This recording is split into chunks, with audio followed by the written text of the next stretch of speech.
Stuff Works Explained. If you are here for the first time, please consider subscribing to this channel. Watch other videos that we have done on various topics. In today's video, we'll be looking at an article that is proposing that Kenya prioritize on local commercialization of Turkana oil to reduce oil imports. This is in the light of escalating oil prices, where a liter of petrol is now retailing between Kenya shillings 215 and 230, and with these options are being explored on how to mitigate against price increase. One of the options can be found in an article titled "Prioritize Local Commercialization of Turkana Oil to Reduce Oil Imports." This is an article that was published on 22nd September 2023 in the Business Daily, one of the leading business newspapers in Kenya. The article is written by George Wachira, who describes himself as a petroleum consultant. In this article, George suggests that Kenya should start to discuss local commercialization of Turkana oil to strengthen country's fragile foreign exchange reserve. To give a background of Kenya oil, Kenya announced the discovery of oil in Turkana Basin in 2012. The Turkana Basin is estimated to contain over 585 million barrels of oil reserves. However, the development of these oil fields has been delayed by a number of factors. One of the major factors being the financial challenges that are facing the oil companies that have invested in this project, particularly tallow oil. Despite the fact that these resources have been discovered 10 years ago, Kenya is still importing oil.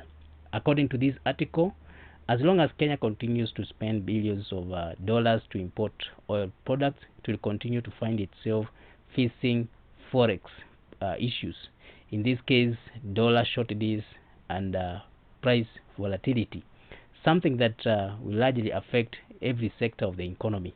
To address this situation, the author suggests that Kenya should configure the quickest technical options to harness Turkana oil into energy demands. Local commercialization may be the quickest option as suggested here. Let's first look at what is commercialization of oil. Local commercialization of oil refers to the process of extracting, refining, and selling oil within a specific region or a country for its domestic use, rather than relying primarily on imports or exporting raw materials to international market. This approach aims at utilizing own oil reserves to meet energy needs. It also helps in reducing the dependence on foreign oil imports, as well as stimulate economic growth within the country. Some of the key components of local commercialization of oil include locally identifying and extracting oil resources such as crude oil, natural gas, or from domestic reserves. It also includes processing the extracted raw oil into various refined oil products such as gasoline, diesel, jet fuel, and other petroleum products. It includes distributing the refined oil products within the country, making them available for use in various sectors, including transportation, manufacturing, and energy generation. Economic benefits out of these process include generating revenue, creation of jobs, and contribution to the national economy by selling domestically produced oil and its derivatives. There is also the aspect of energy security, where reducing reliance on foreign oil imports and minimizing exposure to international oil price fluctuation and supply disruption is a benefit. There is industrial development, where developing oil-related infrastructure such as refineries, pipeline, and storage facilities will attract investment and promote industrial growth. Local commercialization is often seen as a way for a country to harness its natural resources to meet its energy needs and also bolster its economic stability. As you do this, there is a need with these oil reserves, and then there is question of climate change and national interest. So the writer calls for the balance of this. The writer says that no country with established oil deposits is giving up or scaling down the exploitation of its oil reserves in the name of climate change mitigation. National economic interest come first, and Kenya should be no different. This is what Uganda has been saying all along. According to this article, it cannot be precisely predicted how long the transition to renewable energy will take. As long as there is that uncertainty, Kenya should maximize economic benefit from its own wealth. This is as country simultaneously rides on every investment opportunity offered by the renewable energy technologies. The writer, who describes himself as a petroleum consultant, says that guided by local and regional oil and gas experience, he does not believe that any financial company will invest in Turkana crude oil export by pipeline. He adds that it is not economically feasible to invest in a modern complex oil refinery, and he is also convinced that Tullow Oil has no plans or capacity to invest in Turkana oil project. Tullow Oil has been struggling financially, and the company, which is presented its revised field development plans to the government in March 2023, is looking for a strategic partner, but this has not been a smooth ride. So with Kenya fast running out of forex and oil prices fluctuation that we are experiencing, a solution is needed fast, and this is what the article is calling for. The article suggests that Turkana crude oil can be used directly in Kenya's heavy industries like cement, steel, magadi soda, sugar, tea, and other plants, including power plants, without the need for refining. These industries currently use imported fuel, oil, and coal. Turkana crude oil, in its own form, is a composition that allows it to be directly used as a fuel source in various heavy industries within Kenya. These industries may include cement production, steel manufacturing, the production of magadi soda, sugar refining, tea processing, and various power generation facilities, which are known as independent power producers, IPPs. These sectors typically rely on imported fuel oil and coal to meet their energy needs. However, the suggestion is that by using Turkana crude oil without refining, these farms could potentially reduce their dependence on these imported energy sources. This would not only help in conserving foreign exchange reserves that would otherwise have been used to import fuel, but also provide domestic and potentially cost-effective energy sources. The advantage of this approach is that it could lead to cost saving and greater energy self-sufficiency for these heavy industries. However, the article points out that some equipment modification may be necessary, and this may be a capital investment. As confirmed by 2013's Tullow Oil study for early oil, and this option is feasible. As per this study, the use of crude oil as a fuel source in various heavy industries within Kenya is feasible. The study also found out that construction of small and scalable refinery to produce basic petroleum products such as diesel, fuel oil, kerosene is also feasible. This would allow Kenya to meet its domestic demand for these products and reduce its reliance on imports. Kenya can learn from other cases from different parts of the world. A good example is our neighbor South Sudan, which in 2021 commissioned a simple, small, scalable refinery to extract two products, that is diesel and fuel oil, from its crude oil, with the balance of these being reinjected into crude oil export. Kenya can also benchmark similar teapots refineries which are found in China and install a simple refinery at Rokicha to extract four basic products, that is LPG, kerosene, diesel, and fuel oil. Locally produced hydrogen can hydrotreat these products to meet global sulfur specification. The remaining fraction of crude oil could generate thermal power for own use and injection into grid. Some refining expertise still exists in the closed Mombasa refinery. The writer says that the above suggestions may look like a hustler juakali, this kind of a solution to a very serious issue of forex and oil price problem. But the alternative is to leave Turkana oil eternally buried. forever waiting for an interested investor as it's happening. The author is suggesting that Kenya should build a simple small-scale refinery at Lokisha to extract 4 basic products as mentioned above.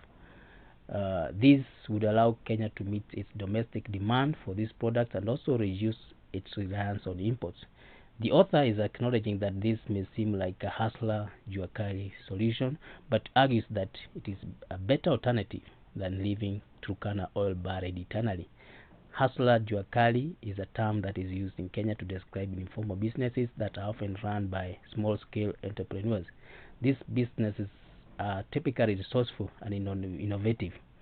The author is suggesting that Kenya should adopt a hustler jua kali approach to developing its oil industry. This means that being resourceful and innovative and finding ways to get things done even if they do not meet the highest standards. The author's suggestion may be controversial, but it has some merit. Kenya is facing a serious forex and oil price problem like many other countries in the world. Building a simple small-scale refinery could be a way to address this problem and reduce Kenya's reliance on imports. So what are the pros and cons of this suggestion? When you look at pros or advantages, you'll find that there are economic benefits. There will be reduced oil imports. There will be job creation. There will be revenue generation in terms of oil that is sold will be a revenue to the government. In terms of energy security, relying on domestic oil sources enhances energy security by reducing exposure to global oil price fluctuation and supply disruptions. There's the question of or the issue of or the aspect of infrastructure development. By developing oil-related infrastructure such as refineries, pipelines will attract investment and contribute to countries' industrial development. There's also the utilization of natural resources, where these resources will be, instead of being left untapped, they'll be used probably to make a difference in the country. There are also some cons or disadvantages, majorly on environmental concerns. Using crude oil directly in heavy industries without refining will result to increased emissions, and this will contribute to environmental pollution and climate change. There is also the aspect of technical and financial challenges, where establishing refineries and related infrastructure can technically be challenging and expensive, and these investments require huge capital injection. There is also the aspect of long-term viability. While the proposal addresses immediate economic needs, it may not align with long-term efforts to transition to renewable energy sources, and this raises concerns about the environmental sustainability of the approach. There is the aspect of dependence on a single resource.